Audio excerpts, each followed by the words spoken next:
నేటి ఉదయకాలపు దేవుని కృపావార్తా సందేశము 52వ కీర్తన 8వ మాట ద్వారా తెలియపరచబడుతూ ఉన్నది. నేనైతే దేవుని మందిరంలో పచ్చని ఒలీవ చెట్టు వలె ఉన్నాను, నిత్యము దేవుని కృపయందు నమ్మిక ఉంచి ఉన్నాను. మొదటి భాగాన్ని గత దినమందు మనం ధ్యానం చేశాం. రెండవ భాగంలో నిత్యము దేవుని కృపయందు నమ్మిక ఉంచి ఉన్నాను. దేవుని పిల్లలంగా మనం చేయవలసిన విధి ఏంటంటే నిత్యము దేవుని కృపయందు నమ్మిక ఉంచి ఉండాలి. చాలామంది కష్టకాలంలో దేవుని కృపను వెతుకుతూ ఉంటారు, శోధనలలో దేవుని కృపను వెతుకుతూ ఉంటారు. కానీ మనమైతే దేవుని కృపను నిత్యము వెతికేవారంగా ఉండాలి. ఎందుకంటే మన జీవితాల్లోని చేదు అనుభవాలను, మారావంటి అనుభవాలను మధురముగా మార్చగలిగిన దేవుడు ఆయనే. కీడు చేత శోధించబడినటువంటి మనలను ఆశీర్వాదమునకు వారసులుగా చేయువాడు ఆయనే. ఆయన కృప నిత్యముండును, ఆయన కృప తరతరములో ఉండును. కాబట్టి నిత్యము కూడా సంతోషంలోనైనా, సమాధానంలోనైనా, శోధనలోనైనా, ఇరుకులోనైనా నిత్యము కూడా మనము దేవుని కృపయందే నమ్మిక ఉంచాలి. దేవుని కృపను ఆధారంగా చేసుకోవాలి. నేనైతే నీ కృపనే ఆధారంగా చేసుకున్నాను అంటున్నాడు భక్తుడు. మనం దేన్ని ఆధారం చేసుకున్నాం?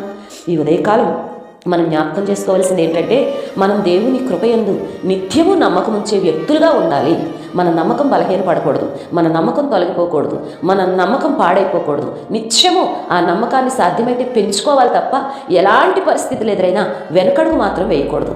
వెనకకు ఆగిపోయిన లోతు భార్య స్థితి, వెనకకు తిరిగిన లోతు భార్య స్థితి, ప్రక్కకు చూసిన పేతురు స్థితి మనం ఎరిగిన వారం కనుక విశ్వాస యాత్రలో ముందుకే తప్ప వెనకడుగు మన జీవితాల్లో లేకుండా ఆయన కృపను ఆధారం చేసుకుని ముందుకు వెళ్ళగలిగితే దేవాది దేవుడు ఉన్నతమైన ఆశీర్వాదాలు, అద్భుతకరమైనటువంటి మేలులను మన జీవితంలో దాచి ఉంచుతారు. నిరీక్షణకు ఆధారమే లేనప్పుడు అబ్రహాము దేవుణ్ణి నమ్మాడు. ఆ నమ్మకం అతన్ని గొప్ప వ్యక్తిగా చేసింది.